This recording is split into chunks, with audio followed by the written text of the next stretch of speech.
Oluvannyuma lw'obulwadde bwa COVID-19 okusiba kumpi buli kimu ekyaviirako n'amasomero okugalwa, Minisitule y'ebyenjigiriza evuddeyo n'enteekateeka ey'okusomeseza abayizi okuva ku P1 okutuuka ku siniya ey'omukaaga. Ku mikutu gy'amawulire ng'akulira ebyenjigiriza ebisookerwako mu Minisitule y'ebyenjigiriza Mulindwa Ismail bw'annyonnyola. N'aga nti tutaddewo enteekateeka abaana baffe abali awaka okulaba ngeri ki gye tubayambamu basigale nga bakyali bayizi.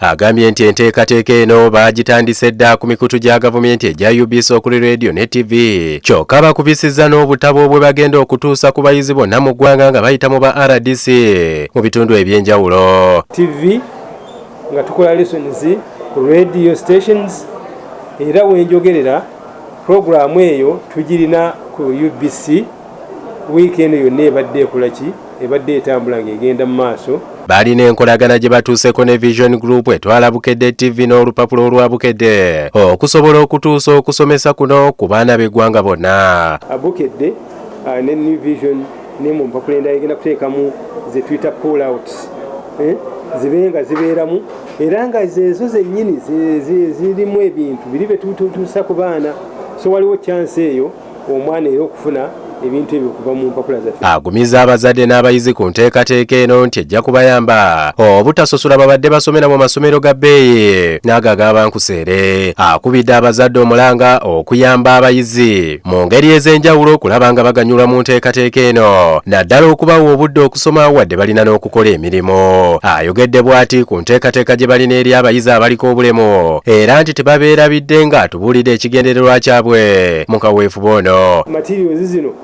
emiti nga tutandise okuzitambuza tebalowooza nti minisitule ekoze eki ebeerabidde. Tulinawo enteekateeka y'abaana baffe abaliko obulemu, naye bo beetaagayo akabanga olunaku oba ebbiri okulaba nti ebintu bino bikyusibwa. Akulira empapula z'ennimi ennansi mu Vision Group Geoffrey Kulubya alambuludde bw'ati ku nteekateeka eno egenda okutandika olunaku olw'enkya okutuuka ku Lwokuna wiiki ejja. Tandika ne Bukedde olwaleero ku Lwokutaano owenkya ku Lwokutaano mugenda kubeeramu ebitegekeddwa okusomebwa abayizi ba P4 n'aba P5.